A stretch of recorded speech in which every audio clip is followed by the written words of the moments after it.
Hey guys, welcome to the channel. Today we are going to do the review of The Brutalist. Okay, बहुत लंबा इंतज़ार इस movie का मैंने किया, अभी फ़िलहाल अवेलेबल हो चुकी है।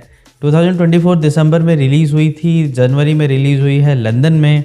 3.5 घंटे लगभग की ये मूवी है और I was very surprise with its run time कि भाई हॉलीवुड की फिल्म बिना किसी गाने शाने के 3.5 घंटे के आसपास का रन टाइम लेके चल रही है। तो अच्छा खासा पेशेंस रखना होगा इस मूवी को देखने के लिए। गोल्डन ग्लोब अवार्ड्स में 4 अवार्ड जीते इस मूवी ने, जिसमें best director, best movie in the drama category और साथ में बेस्ट एक्टर एड्रियन ब्रोडी। तो मैं बहुत आराम से कह सकता हूँ ना कि इस मूवी ने हर एंगल से मुझको एक्साइटेड करके रखा हुआ था कि भाई सौरभ ये सिनेमा जरूर तुमको देखना पड़ेगा। अब इस सिनेमा के साथ में 3-4 चीज़ें बड़ी मज़ेदार हैं। सबसे पहले इसकी स्टोरी के बारे में बात करते हैं बिना किसी स्पॉइलर के।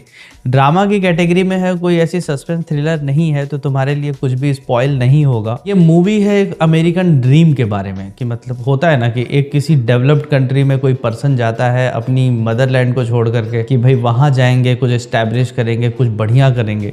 तो इसमें एड्रियन ब्रॉडी ने रोल प्ले किया है एक हंगेरियन जूइश का, जिसका नाम है लेस्लो टॉथ, और वो होलोकॉस्ट सर्वाइवर है सेकेंड वर्ल्ड वॉर के बाद में। और वो एक बहुत रिनोन्ड आर्किटेक्ट है अपनी कंट्री का, और वो अमेरिका गया है सेटल होने के लिए अपनी फैमिली के लिए।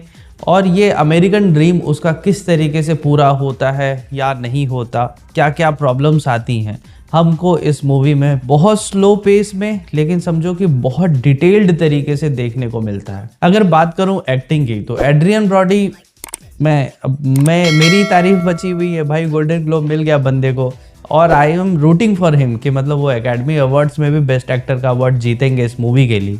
साथ में मैं ज़रूर नाम लेना चाहूँगा फेलिसिया जोन्स का और उसके अलावा गाय पियर्स का। भाई मतलब गाय पियर्स ने इस मूवी में एक बहुत रिच वेल्दी बिजनेसमैन का रोल प्ले किया हुआ है, और एक कह सकते हो ना कि उनके फेशियल एक्सप्रेशंस चेंज किए बिना ही तुमको समझ में आ जाता है कि वो पर्सन कितना टू फेस्ड है, कितना डबल फेस्ड है। मैं एक सीन का जिक्र करना चाहूँगा। वैसे तो जिन भी सीन्स में गाय पियर्स और एड्रियन ब्रॉडी दोनों आमने सामने रहे हैं, वो सारे ही सीन जो है वो मूवी की मतलब हाईलाइट है।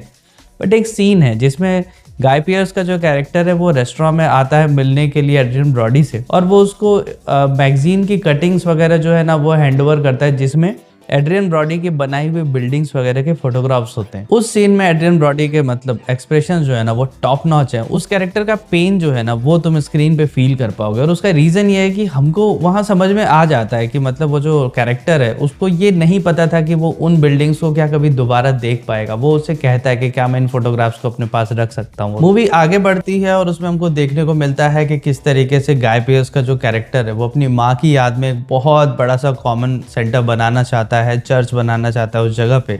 और इसके बाद एड्रियन ब्रॉडी का जो ब्रूटलिस्ट स्टाइल है आर्किटेक्चर का, अब मैं उन लोगों के लिए ये बात बताना चाहूँगा कि ब्रूटलिस्ट आर्किटेक्चर का मतलब ये अराउंड 1950s के आसपास में ये बहुत फेमस था और 1980s तक चला आर्किटेक्चर का स्टाइल।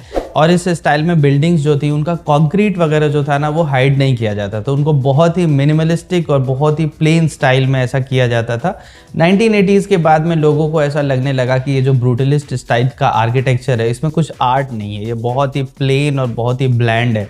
तो इसके बाद में ये जो स्टाइल था ये आउट ऑफ फैशन हो गया। बट इस मूवी में ब्रूटलिस्ट आर्किटेक्चर को इतने ग्रैंड तरीके से दिखाया गया ना, इतने जाइगेंटिक लगती है ये मूवी रियली। अगर तुम्हारा सिनेमा में मतलब टेस्ट थोड़ा सा डिफरेंट है, तुम स्लो मूवीज देखना चाहते हो, तुमको ड्रामा देखना पसंद है, तुम इस मूवी को बहुत एंजॉय करने वाले हो। मैंने थोड़ा सा इसके रिव्यू चेक कर लिए थे रिव्यू बनाने से पहले, तो मैंने देखा कि जो एवरेज सिनेमा गोवर्स हैं उनको ये मूवी बहुत स्लो लगी।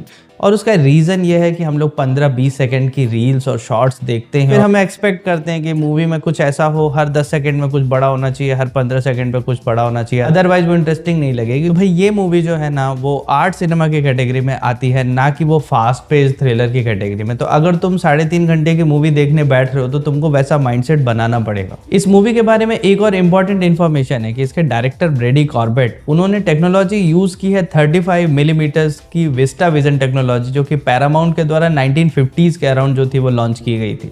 तो उस टेक्नोलॉजी पे इस मूवी को शूट किया गया है। इस मूवी को जब तुम देखोगे ना तो तुमको लगेगा ही नहीं कि 2024 के आसपास बनी हुई और नई मूवी है, और ऐसा फील होता है एक्चुअली में कि हम टाइम में पीछे चले गए हैं। हालांकि इस मूवी को थिएटर्स में शो किया गया था 70 mm पे, और ये कह सकता हूँ मैं कि भाई ये जो स्क्वायर सा लगभग एक जो फ्रेम है इसमें मूवी और भी ज़्यादा बड़ी और भी ज़्यादा एपिक लगती है। मूवी को 2 पार्ट्स में डिवाइड किया गया है और साथ में लास्ट तक जब तुम पहुंचोगे तो एक एपिलॉग देखने को मिलेगा। मूवी के एपिलॉग में एक डायलॉग सुनने को मिलता है कि लैज़लो टॉथ यानी कि एड्रियन ब्रॉडी का कैरेक्टर वो हमेशा ये कहा करता था, it is the destination not the journey. But आज के टाइम में हम लोग ये सुनते हैं कि it is the journey not the destination. But इस चीज़ ने मुझको एक्चुअली में सोचने पे काफ़ी मजबूर किया और मुझे ये बात काफ़ी हद तक सही भी लगी कि अगर हम अपने डेस्टिनेशन तक पहुँचे ही ना तो फिर हमारी जर्नी का कोई ख़ास मतलब नहीं रह जाता, एटलीस्ट लोगों की नज़रों।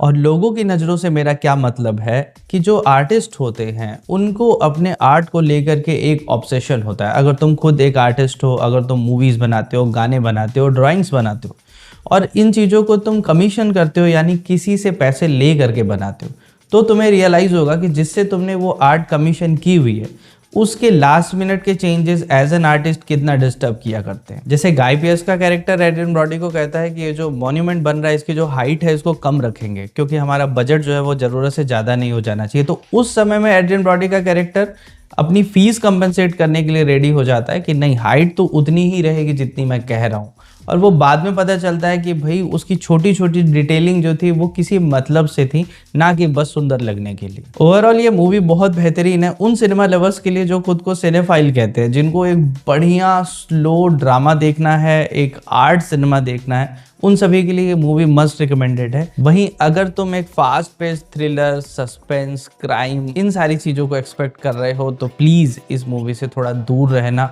Otherwise you will be saying कि पता नहीं कैसी मूवी रिव्यू तुमने कर डाली और क्या सजेस्ट कर दिया। ये मूवी बहुत स्लो है, इसके लिए तुमको एक बढ़िया आफ्टरनून चाहिए देखने के लिए, साथ में नो डिस्टर्बेंस। पेरेंटल गाइडेंस भी बता दे रहा हूँ, इस मूवी को तुम अपने पेरेंट्स फैमिली के साथ में नहीं देख सकते, there are many scenes of nudity and all, तो बेटर होगा कि इस मूवी को अकेले देखो। बाकी इस मूवी को मैं रेट करूंगा 3.75 आउट ऑफ 5 स्टार्स। इस वीडियो को यहाँ तक देखने के लिए थैंक यू सो मच। अगले 2 रिव्यूज जो आएंगे वो भी बहुत डिफरेंट मूवीज के आने वाले हैं, तो उसके लिए चैनल को सब्सक्राइब कर लो। मिलते हैं अगली वीडियो में, बाय बाय।